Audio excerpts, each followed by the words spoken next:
Our speaker tonight is, in my opinion, one of the finest journalists in the United States, one of the finest investigative journalists in the United States, one of the finest writers. He is the CEO of American Media Institute. He's a New York Times, multiple New York Times best-selling author, a national security columnist for Forbes. His most recent book is Eyes on Target: Inside Stories from the Brotherhood of the U.S. Navy SEALs. A book before that pertains to our subject tonight, Leading from Behind, which obviously examines the consequences of Obama's foreign policy. I'll only relate to you very quickly something Pope Francis said in an interview 2 days ago. You may not think of him as a foreign policy analyst.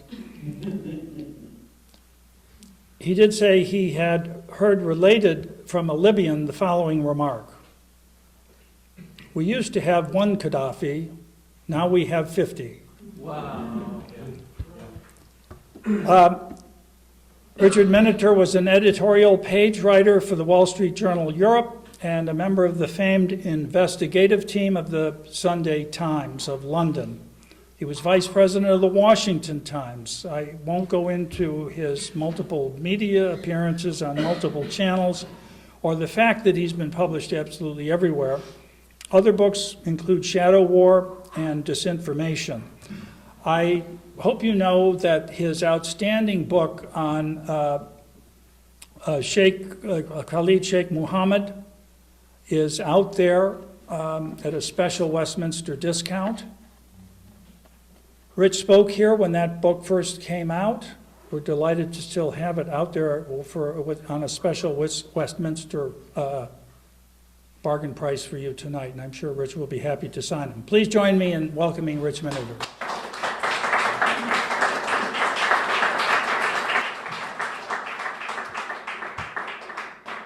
Thanks, Bob. It's good to be back here at Westminster.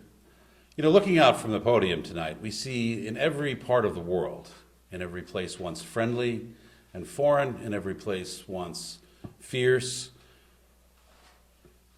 it's on fire. Every single place is markedly worse. The world is shockingly more dangerous over the past 7 years. And if it's a time reminiscent, frankly, of the late 1970s, people like to say this is one of the worst and most dangerous times to be living in. And I like to remind them of the late 1970s.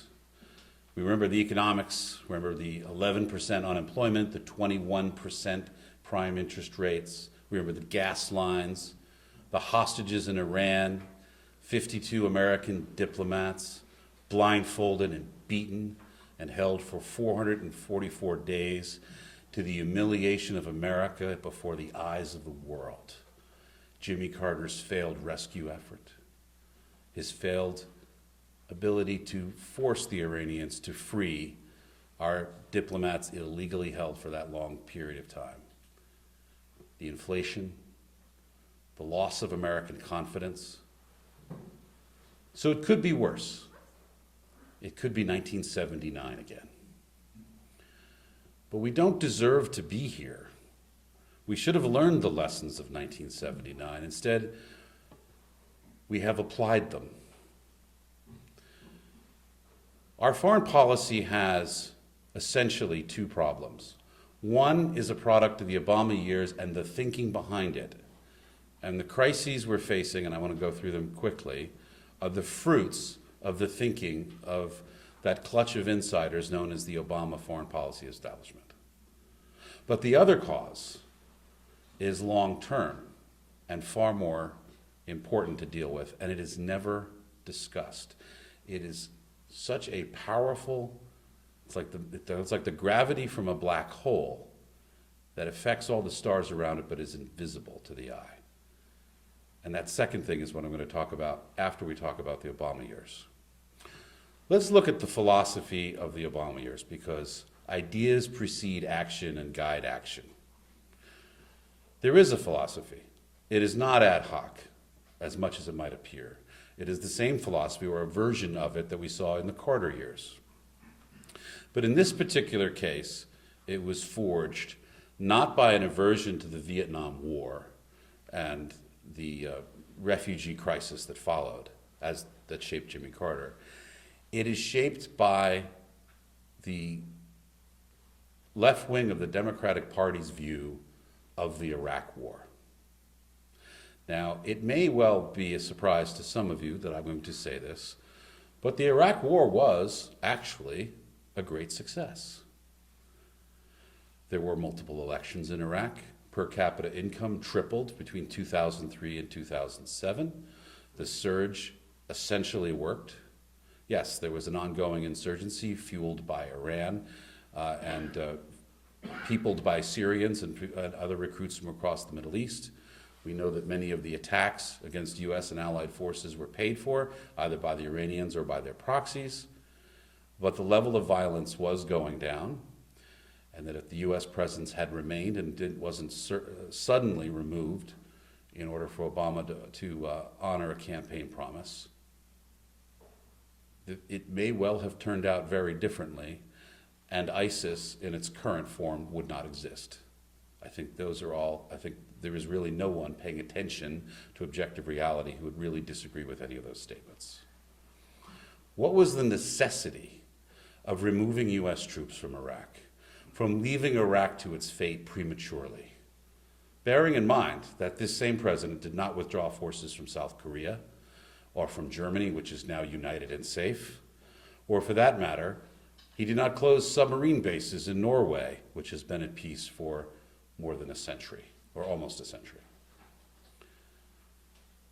The necessity was that the foreign policy views, and Senator Obama did not have any significant remarks on foreign policy. If you go back and look at all of his official statements on the campaign trail, on the floor of the United States Senate, and every television appearance he made before running for president, there is nothing of any consequence on foreign policy except for a ritual denunciation of the Iraq War.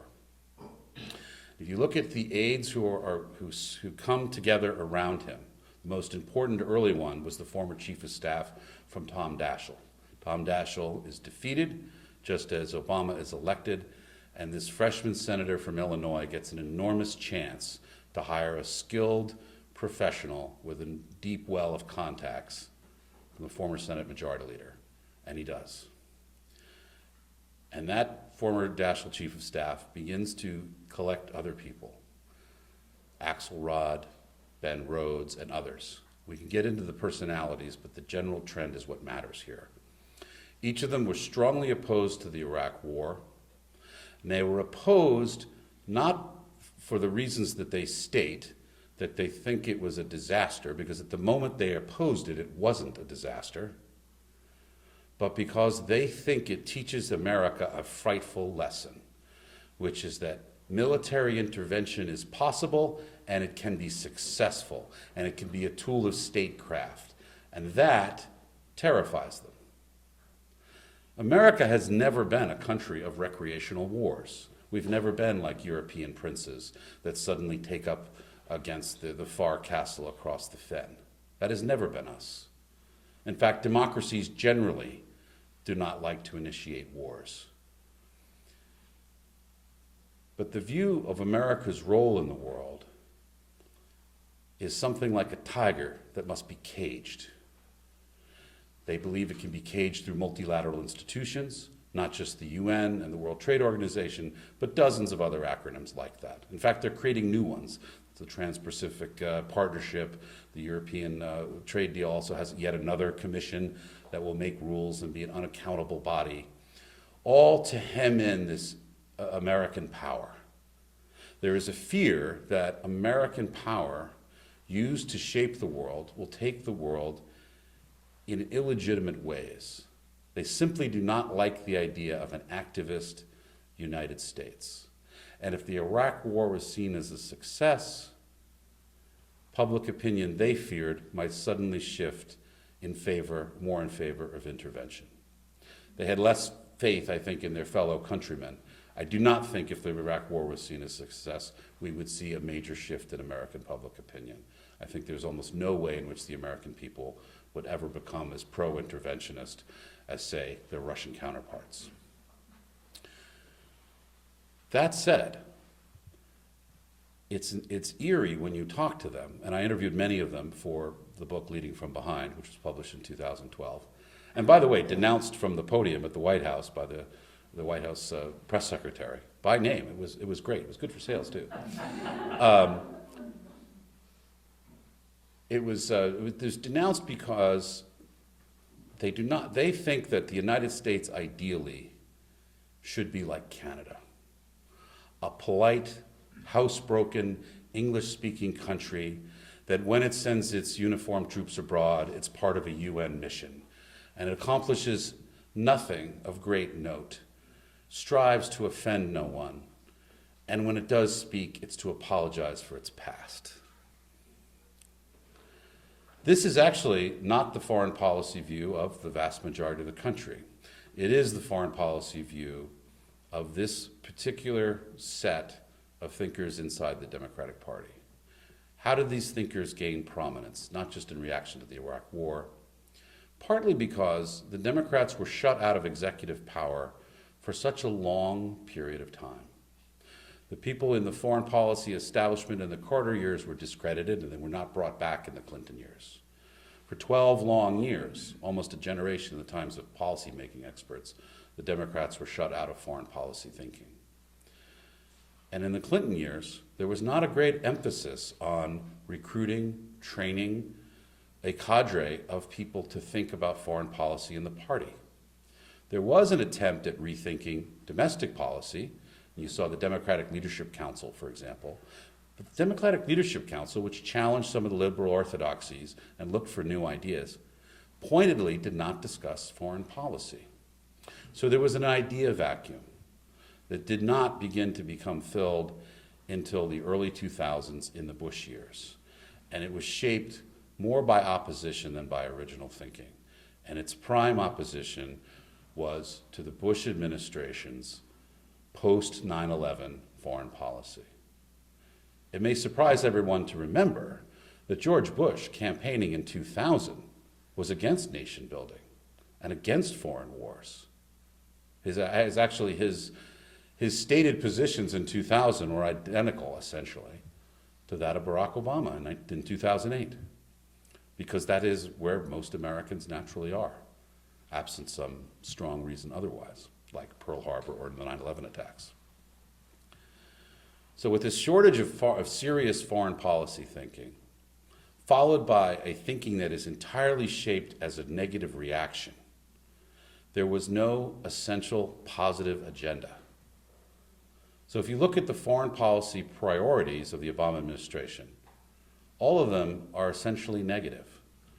Closing Guantanamo Bay's facilities to house terrorists, instituting civilian trials for terrorists, limiting drone attacks and putting more legal restrictions on those attacks, limiting the use of military forces to military action to special forces raids and drone attacks. By the way, drone attacks under this president have more than tripled. This is actually a dangerous thing, has been explained to Obama and his people many times. When you kill terrorists, you can't talk to them. All right? Satellites can show you the tops of people's heads, but it's interrogation that shows you what's inside.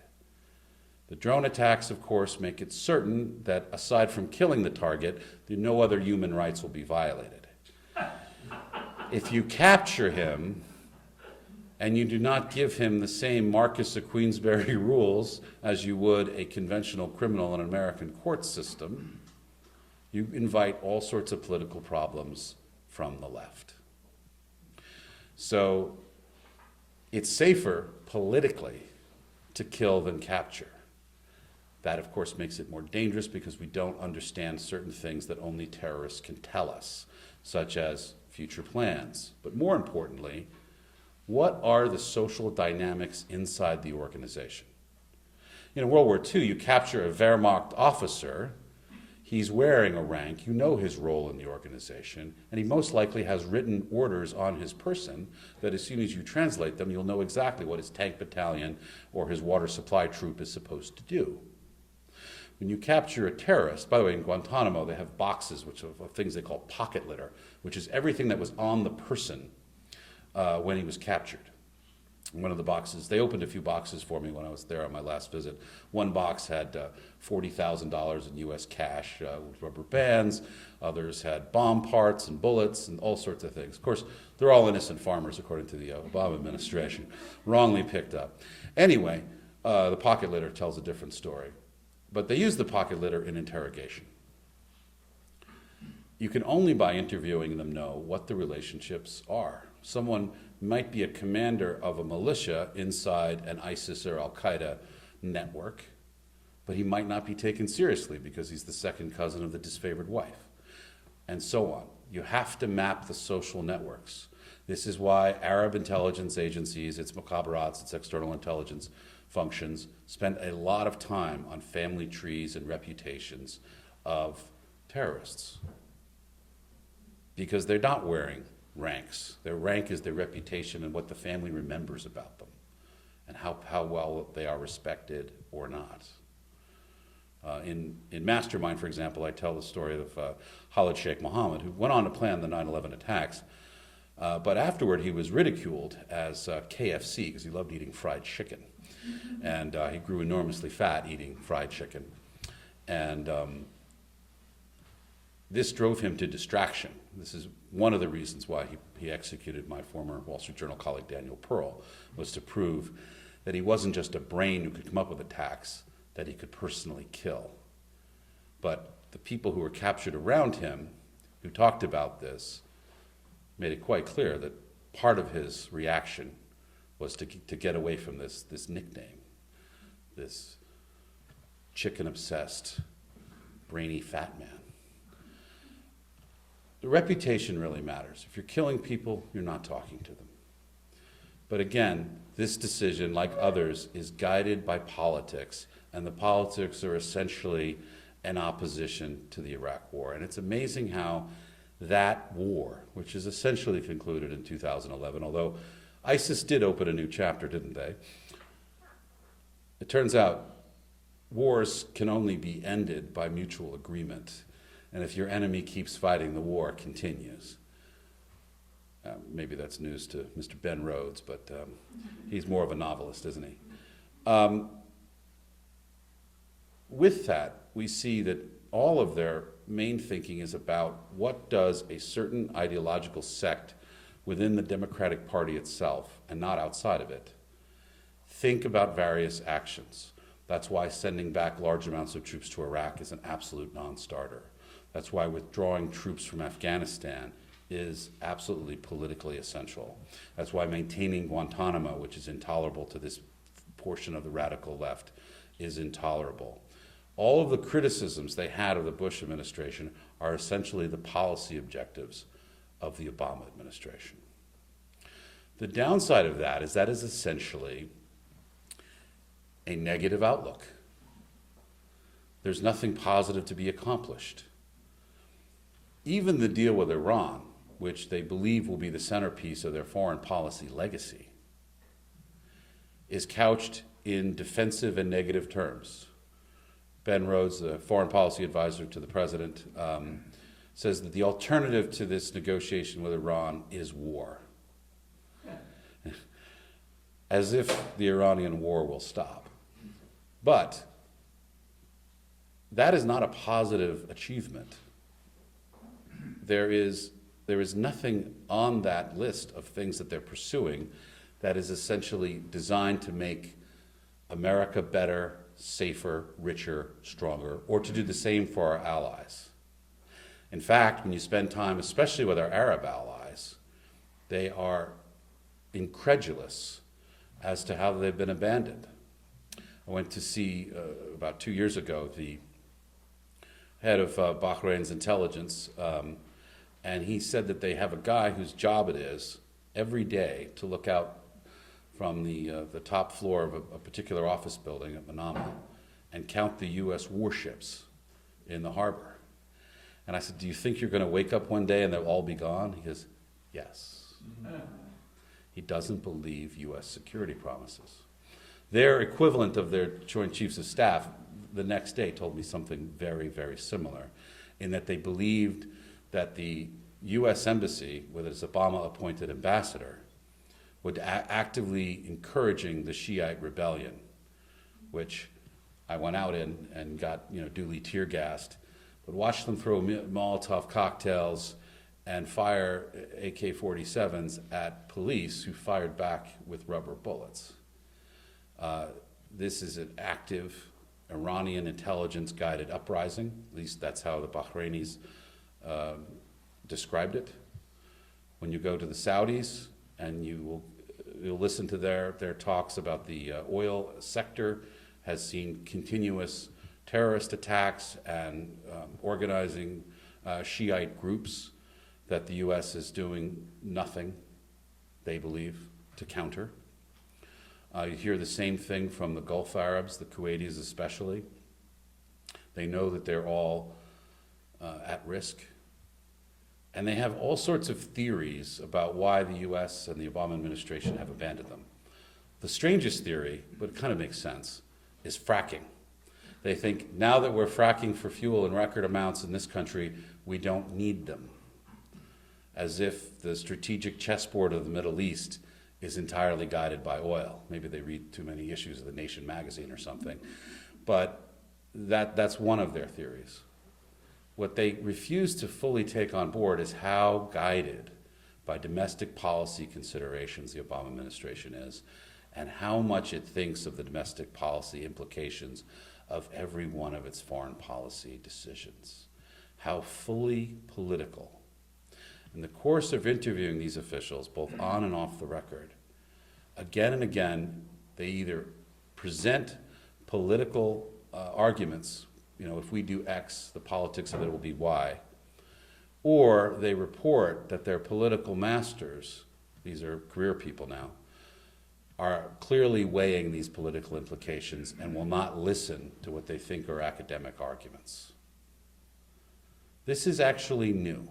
We have actually, even in the Carter years, not seen something so fully politicized, so fully focused on what a segment of one political party thinks. We've never had a foreign policy quite like this. The second factor I mentioned, the long-term factor, is something that is going to drive the next administration just as much as the Obama legacy. And that second factor is the collapse of post-World War II institutions. Let's take a quick look around the industrialized world. Canada, the United States, Western Europe, Australia, Hong Kong, Singapore, to a certain extent South Africa. After World War II, all did remarkably similar things. They built welfare states. They came to rely on the U.S. militarily while cutting back their own military powers. These entitlement states began to attract blocks of voters based on payments made to them. They began eventually, when it became impossible to raise taxes enough, they began deficit spending and borrowing, mostly from abroad in almost all cases. And now, in Western Europe, in North America, and elsewhere, the baby boom is about to retire. And it's actually in the course of retiring. We're going to see the largest intergenerational transfer of wealth in world history. And we're going to see the largest growth of old age entitlements in the history of the world. And this has never been fully priced in. There are estimates that go from 120 trillion to 240 trillion, trillion with a T. That's in the United States. Western Europe, which has a far smaller tax base and proportionately older and larger retirement population, is even in a worse position. For different reasons, China is in a similar position, but let's lay that aside for a moment.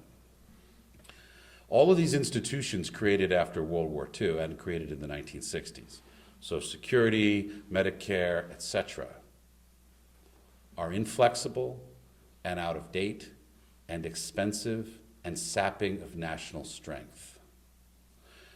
We know that the short-term moves in the United States will look a lot like what Europe did in the past 20 years. Probably the next administration will begin to aggressively privatize. The Europeans started doing this in the mid-1990s, privatizing airlines, phone companies. Most European countries have privatized their post offices by now. For example, The Economist magazine is delivered in the UK by the former Dutch post office, right? New Zealand has sold off its forests, and so on. The US has done very little of this. This is low-hanging fruit. This will almost certainly happen. Putting these assets in the private hands would be more productive and would, if that money is used correctly, pay down some of the debt, but it doesn't change the problem. Now, I'm not here to give you an economics lecture, but I am here to talk to you about foreign policy, and this enormous spending is going to have a real effect on national strength and national will. The will to act militarily against our enemies and the ability to do so. So, to sum up, these long-term trends, these collapse of these institutions that are more than 70 years old and are about to be burst into pieces by the baby boom.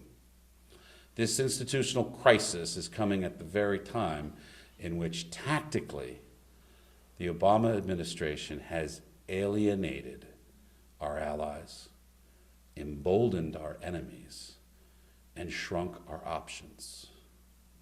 The next president, whoever he or she is going to have a very big job.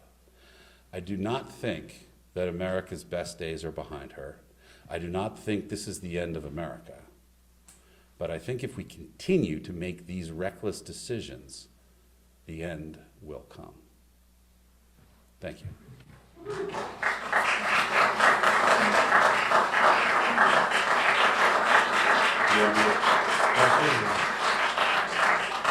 Any questions? Okay. So is it stupidity or is it malice? When you start off saying... Does it matter? Yes, it does.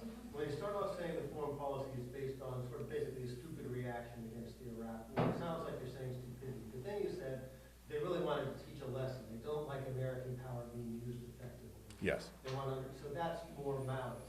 And they want to kowtow to the agenda of the left in complaining about everything. Presumably behind the agenda of the left lies the narrative of the left, which is that all the problems in the world are due to the imperialist West, which exploits the world, creates pollution, blah, blah, blah, blah, blah. So they all would think it's malice toward the West and toward Western power. I wonder to what extent do you think it's stupidity, to what extent do you think it's malice, and how do you develop that issue?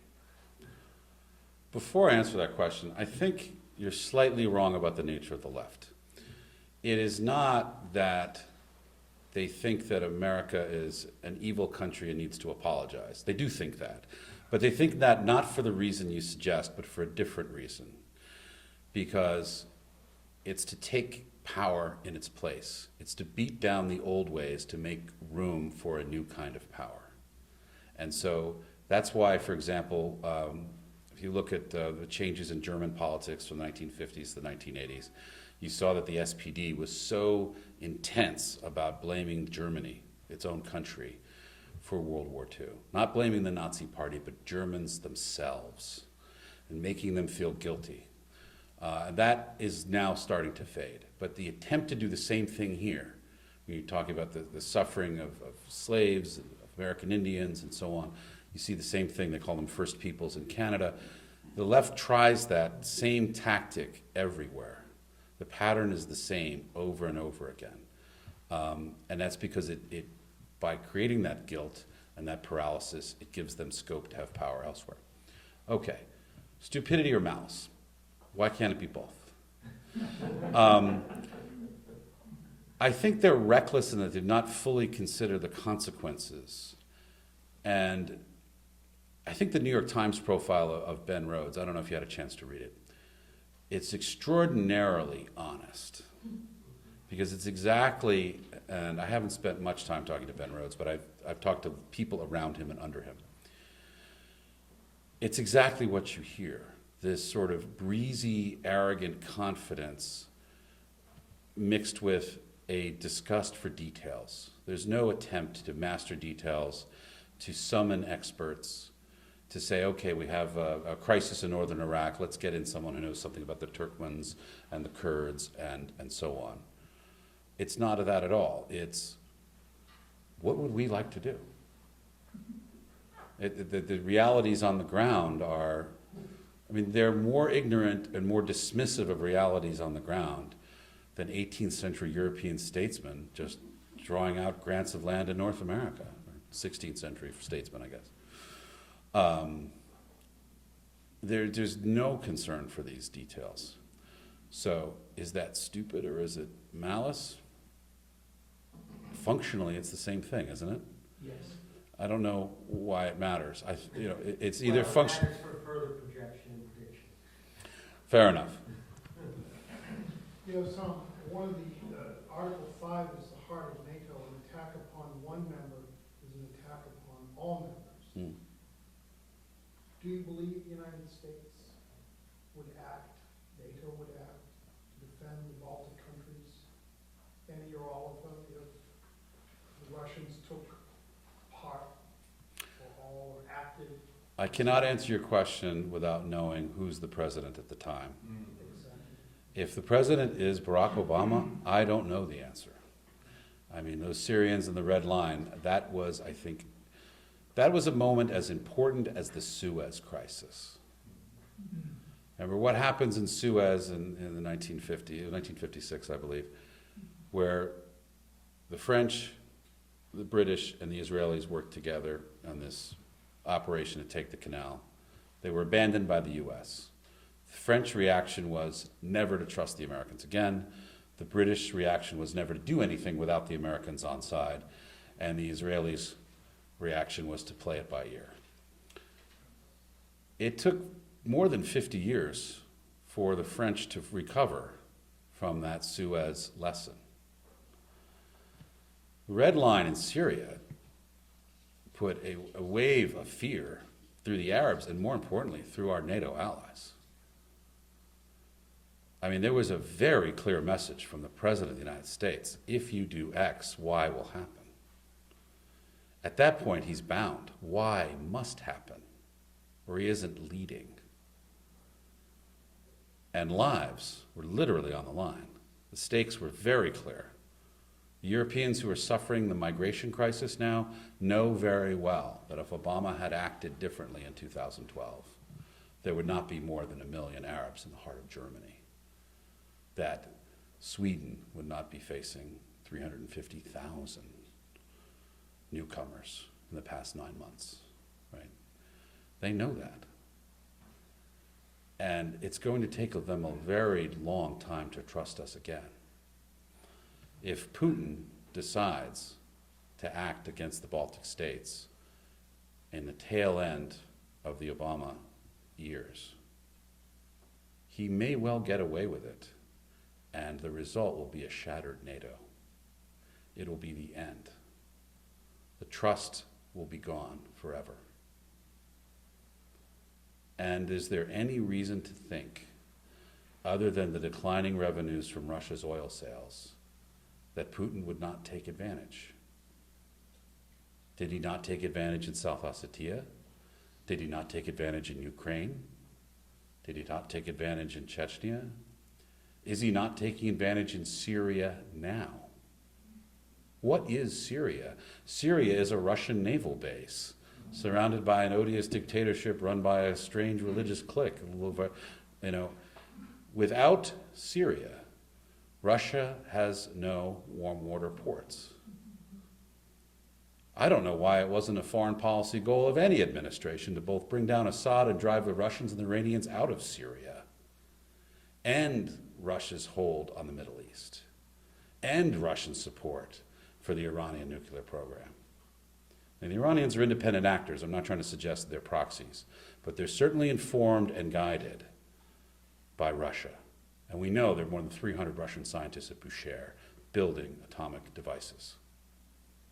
We know this because the Iranians have said so, and they've photographed these men. And the Russians have said so as well. There's no reason to doubt them. Why are the Russians helping the Iranians? What is it in their interest? Is there any reason to believe that Putin will not take all that he possibly can when he has the advantage of an extremely distracted and uncertain president. If you were him, would you play the chess game any differently? Claire? Do you think that the decision to allow Iran to go nuclear and become the hegemon of the Persian Gulf area, I think by both Bush and by Obama, was deliberately thought out, or was that just the fallback position after they busted the balance of power by destroying the Sunni army that blocked Iran, when they took out Saddam Hussein? Okay, there's a lot moving in that question. I think for the Obama people, and certainly the ones I've talked to and the ones whose accounts I've read, they did not want to be forced into a situation where they had to either allow the Arabs and the Israelis to jointly bomb Iran's facilities or for America to do it ourselves. They paid a great price from the left in getting involved in Libya. They did not stay long enough in Libya to make a real difference. They were pushed into Libya by the Europeans who feared the migrant crisis. One Frenchman put it very well, that Libya is like a cork in the bottle.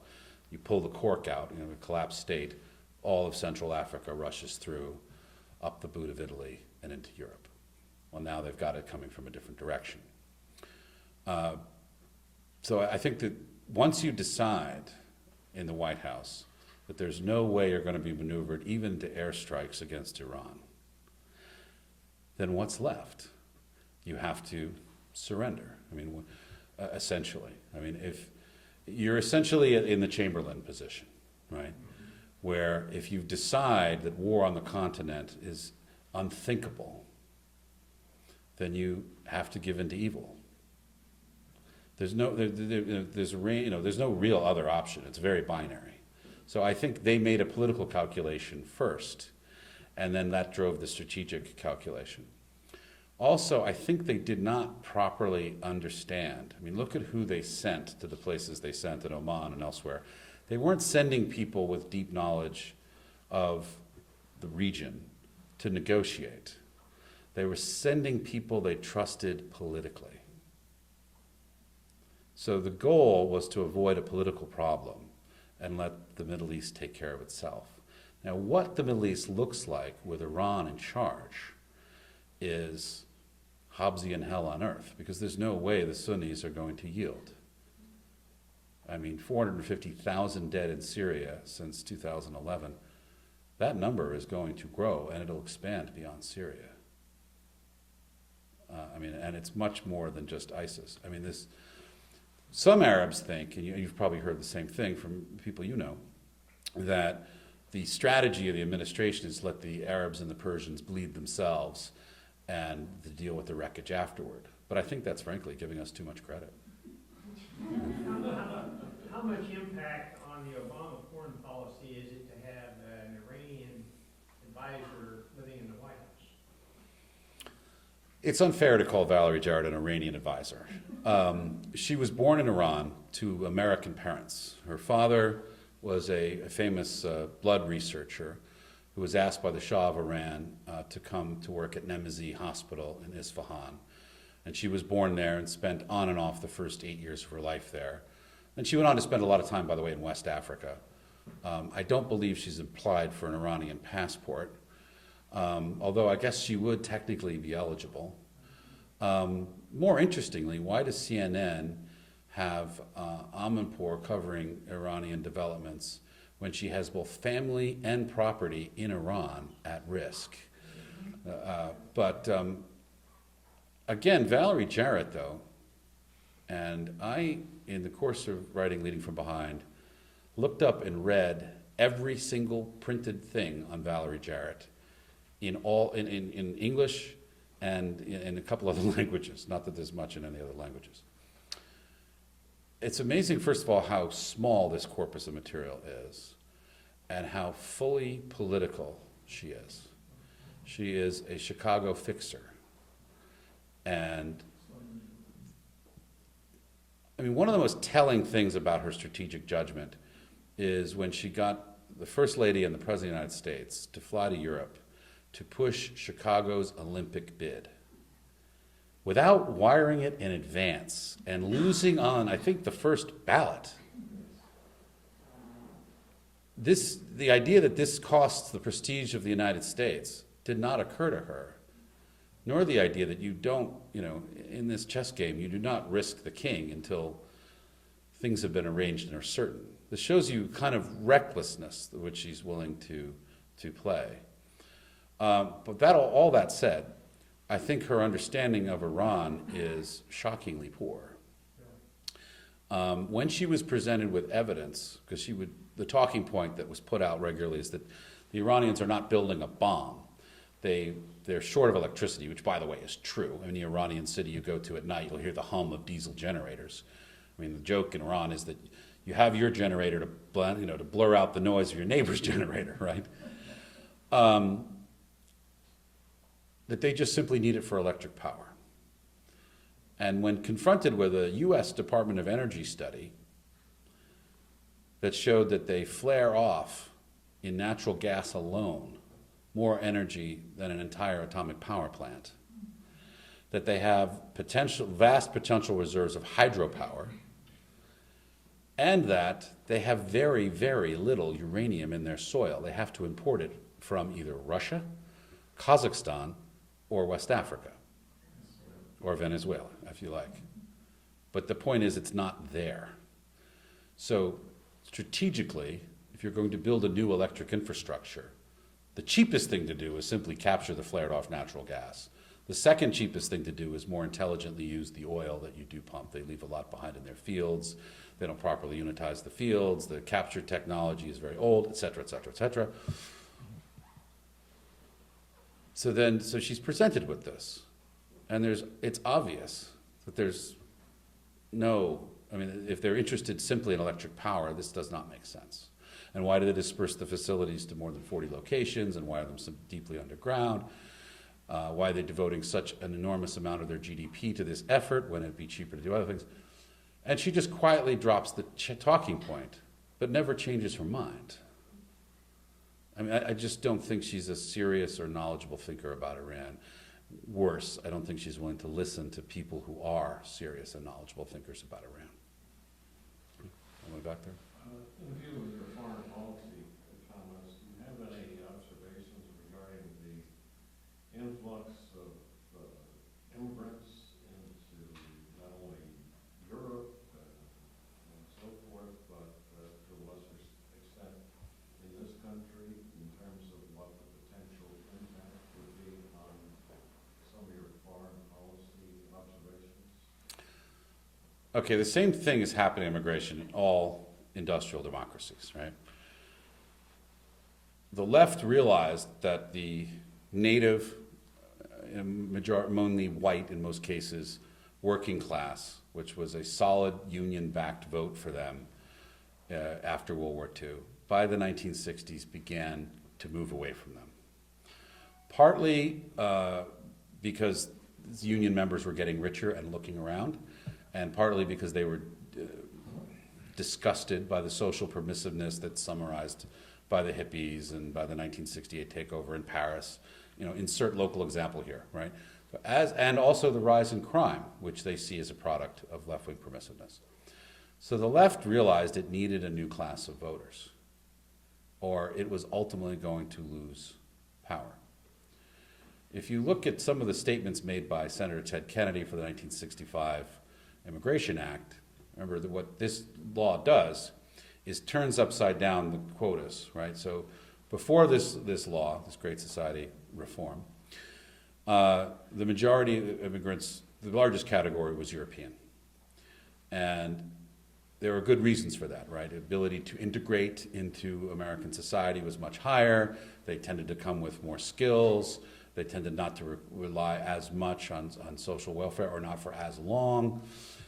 And instead, Africa and Asia and South America became overwhelmingly favored, and the quota for Europe became the smallest of the regional quotas, not the largest.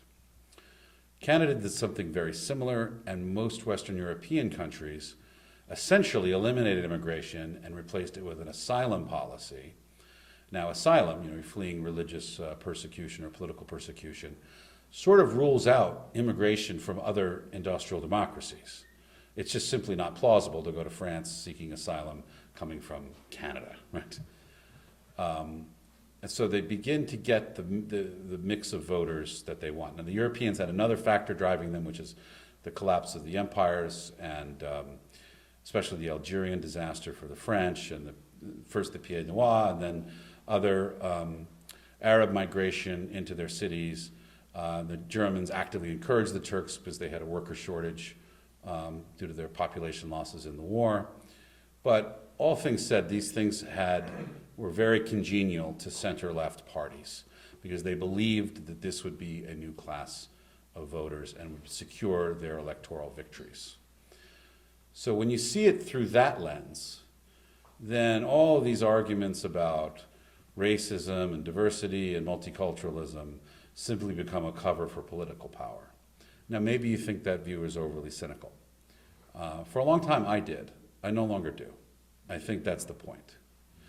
And so if you decide that you can't win with the voters you have, you need a new set of voters, you can play around with the franchise. You can lower the voting age from 21 to 18.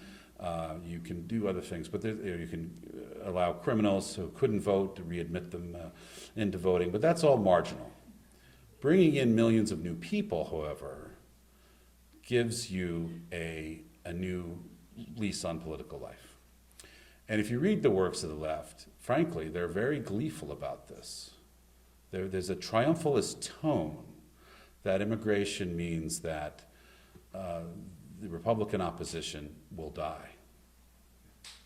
So if all of these third world immigrants were destined to vote Republican, would they be welcome? Rick, slightly, I know you cover this in your new book, but could you fold Benghazi into the leading from behind thesis? Well, Benghazi is also a result of thinking politically about a foreign policy crisis, right? Let's say you do not, you're perfectly aware, and we know from the White House timeline that they were aware as early as 3:45 in the afternoon that the U.S. compound, the State Department compound, was under attack. We know that the Situation Room had a briefing at 4. We know that Panetta, who was then Secretary of Defense, and Hillary Clinton, then Secretary of State, do not have another conversation with the president past 6 o'clock at night. The last item on the president's calendar, the last thing we can say for certain that he did, is between 7 and 8 p.m. He had a nearly hour-long conversation with the Prime Minister of Israel. And what he was talking to Netanyahu about was a story that was published in the New York Times that morning about some comments that he believed were taken out of context and some tussle between the Israelis and the administration. And given that it was an election year, he did not want to seem anti-Israel or to alienate the Jewish vote. And so he was attempting to placate the prime minister. Again, a political act in an election year. We do not see any activity from the president regarding Benghazi at all that night. No briefings, no actions. Because any kind of action would be seen as an aggression and might be politically dangerous, especially in an election year. Remember, it's September 2012. Also, they were aware that the U.S. Embassy in Cairo had been invaded that very day by protesters carrying al-Qaeda flags, and there were demonstrations outside other embassies. They did not know if Benghazi was part of a larger pattern, and they were afraid that if they, quote-unquote, overreacted, that it would massively inflame the situation and have political implications. Now, you'd say, well, what are the options, what are the realistic options on the table, right? And we can all come up with movie-like scenarios in which the SEALs rope down from Black Hawk helicopters and rescue everyone.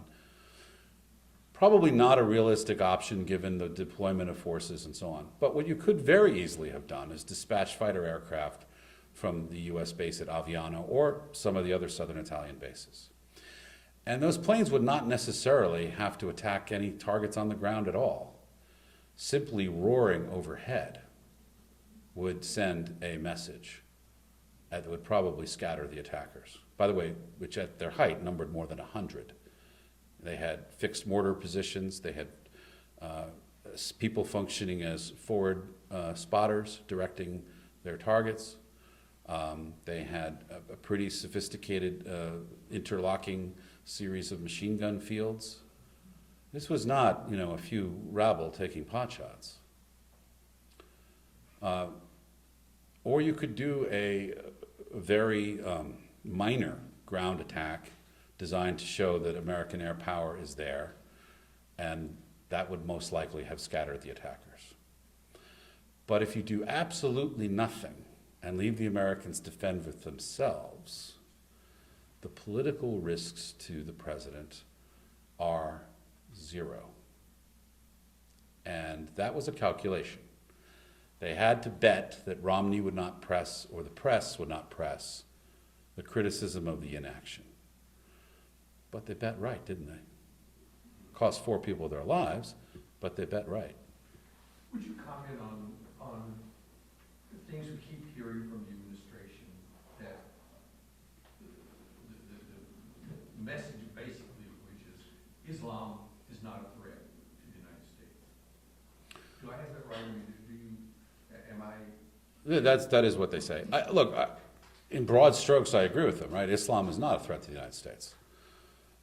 A radical Salafi version of Islam very much is a poisonous political ideology that seeks to kill people in large numbers. The ideology that animates Al-Qaeda and ISIS and Hezbollah and to a certain extent the Muslim Brotherhood and etc. Is a well-defined ideology. You can find it in the works of Sayyid Qutb, like In the Shade of the Quran and Milestones especially. And interesting account from the Egyptian police is that when they make raids on Muslim Brotherhood houses in Egypt, they always find books by Sayyid Qutb. So I think there's a political Islam that animates terrorist activity and justifies it? Absolutely. Do I think that they are not careful to say, this is what we're opposed to, and instead argue or contend that any criticism of this radical form of Islam is criticism of Islam generally and is therefore racism? Now, I don't know how the structure of that argument always amazes me. First of all, Islam is a religion, not a race.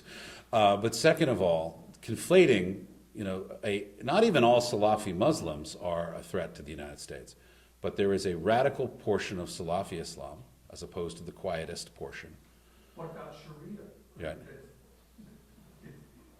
Islam is a religion and it's a political system. Yes. And you can't divorce the two. Yeah, It's like a right lung and a left lung. correct. You can't take just one of them. Right, that's true. Look, only in Western civilization do we divide religion and politics. We are the exceptions. We are the weirdos. Every other civilization, religion, politics, ethics, these things wash together. They're not cleanly divided. And it's a weird aspect of our history with the emergence of the Christian church and the secular Roman Empire as separate things that began this legal tradition of this is a matter for secular and and of course Jesus says something similar. That is a uniquely Western perspective.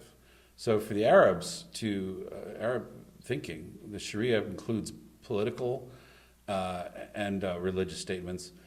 In fact, the current head religious authority of the Muslim Brotherhood said on television, on Al Jazeera actually, that Sharia tells you how to do everything, the Muslim way to do everything, including use the toilet. And he's not wrong. It does actually have stipulations about that. Now, do I think there's any short-term risk of Sharia being imposed in the United States? No, I don't. I don't spend 1 minute thinking about that.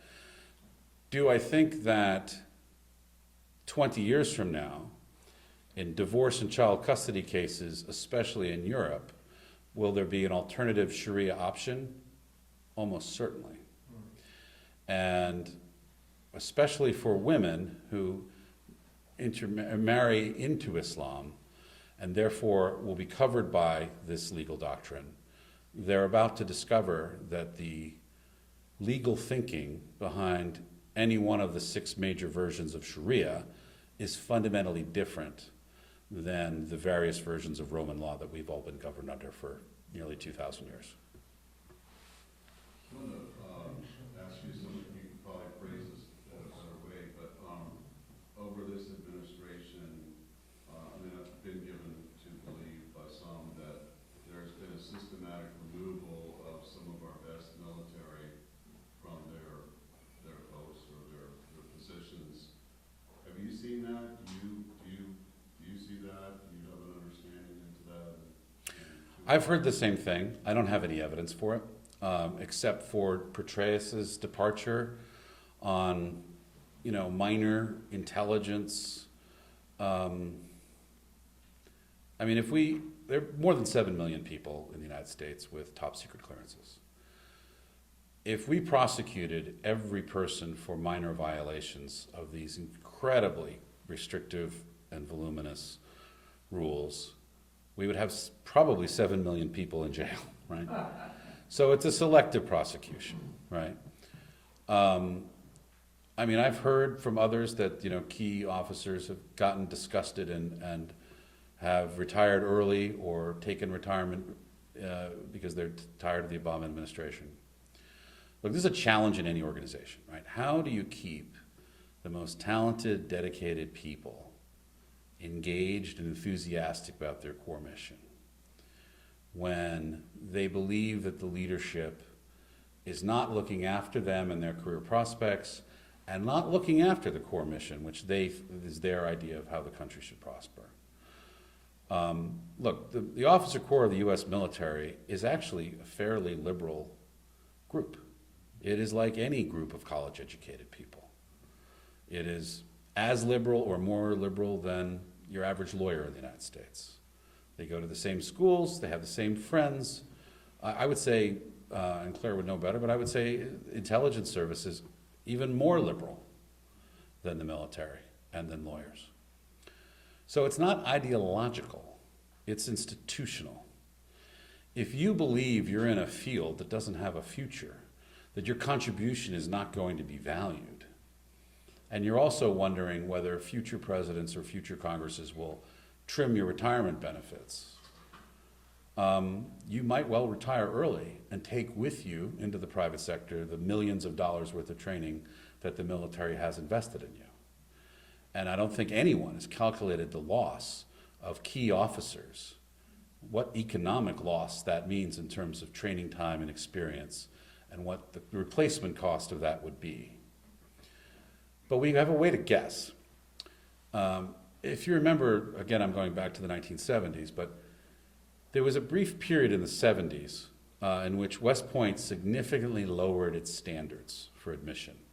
They did so, I think, after 1974. I think the period is 74 to 78, but don't hold me to that. It's something like that. And the idea was that they were getting fewer applicants and they needed to graduate a certain number of officers, so they lowered standards to attract more. And that group of officers sort of wended its way through the military, rising over time. And those were the officers who were fighting in Gulf War I, and those were the senior officers in the Iraq War, which were arguably, maybe that's why we had problems in the early days of the war. So the impact of a cohort of officers leaving the military in the last half of the Obama years, that could well be an impact we're going to feel for 20 or 30 years. So if what you're describing is occurring, and I've heard it too, I think the effect is not small now and could grow over time. All the way back. Yes, Chris. Should we conclude from previous answer you gave that you do not think that Islam is a threat to Europe, that it's just a question of in 20 years, in divorce cases, Sharia will be applied, etc. Don't you think that the risk to Europe and to the rest of the world is a little greater than that?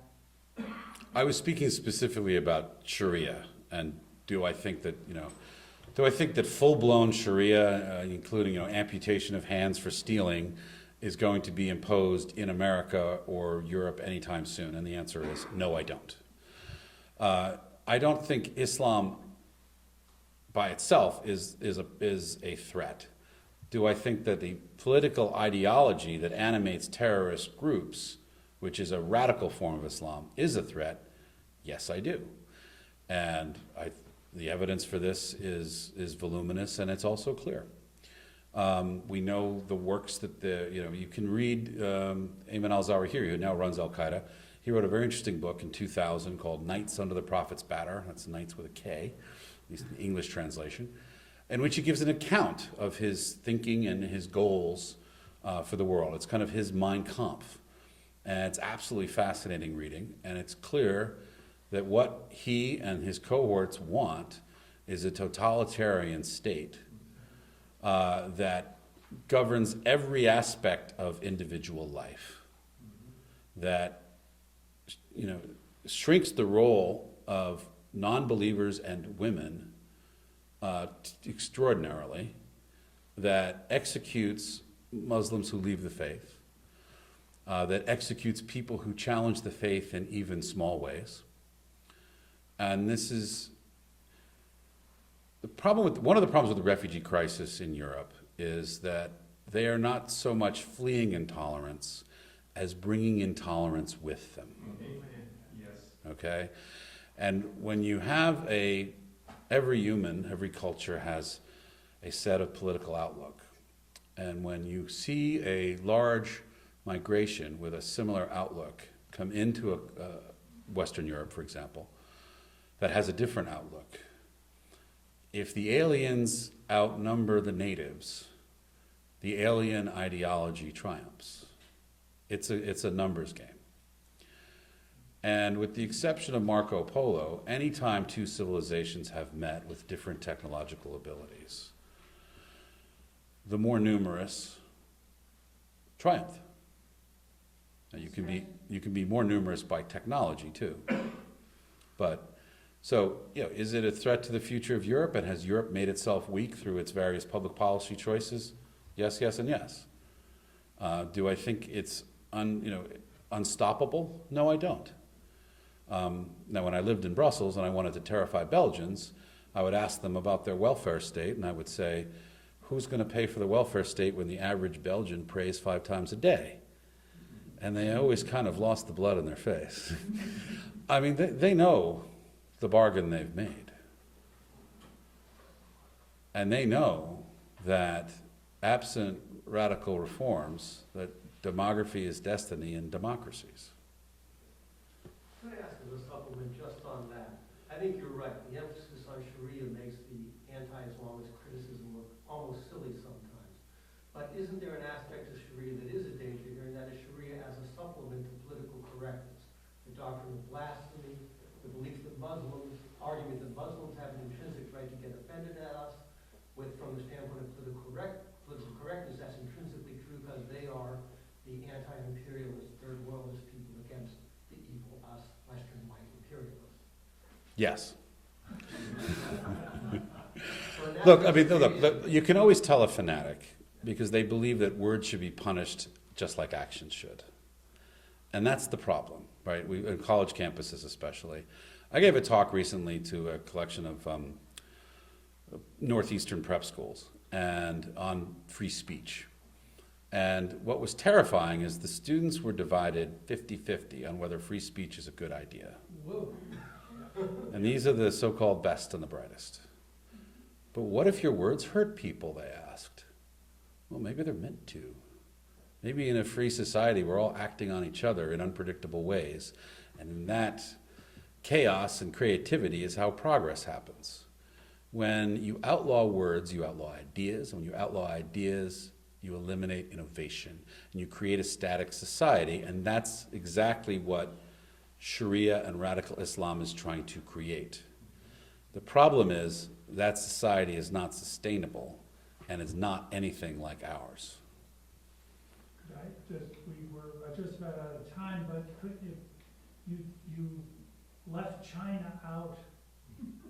Oh, the demography question about China? Well, no, not demography so much as the effects of leading from behind and the strategic, our strategic situation vis-a-vis China as a result of Obama's policy. Yeah, so Obama's pivot to Asia, strangely, does not involve moving U.S. forces closer to China. It amounts to watching the Chinese move their forces closer to us. That is an interesting strategic outlook. Look, China is a rising economic power. A lot of its economic numbers are garbage. All right. One of the interesting things that the Western Intelligence Service started doing was looking at satellite photographs of electric power usage in Chinese cities and comparing that to the economic numbers they say they're generating. And basically, when power generation and power use is going down and economic activity that uses a lot of electricity is going up, either the satellites are wrong or the Chinese are lying. Your call. China has a couple of other problems too. Its population is aging rapidly, and its one-child policy has had a lot of strange effects on its society. One is it makes it a lot harder to balance out and create a taxpayer base for the old people. But another problem is that when you change the ratio of men and women from something like 49-51 to something like 118 to 118 women for every 100 men. Sorry, the other way around. Yeah, I always get that wrong. The value of men goes down, and the ability of those men to find useful relationships in society goes down, and the ability of the military to absorb them is limited because it's costing China. It's an incredibly unstable situation. Add to that that Chinese women, for some reason, are massively preferring to marry foreigners, which causes enormous stress, right, inside China. Similar to in a black woman marrying outside of her race in a majority black neighborhood in the United States. It's a very similar kind of function. So that the regional differences inside China are enormous, and at various points, various China experts, of which I'm not one, predict that China will break up into various parts. But before China declines, it is on the march. And if you look at the North Korea nuclear problem, and you think about it for but a moment, you realize that Kim Jong-un is not the problem. The North Korea is not the problem. We don't have a North Korean nuclear problem. We have a Chinese problem located in nuclear North Korea.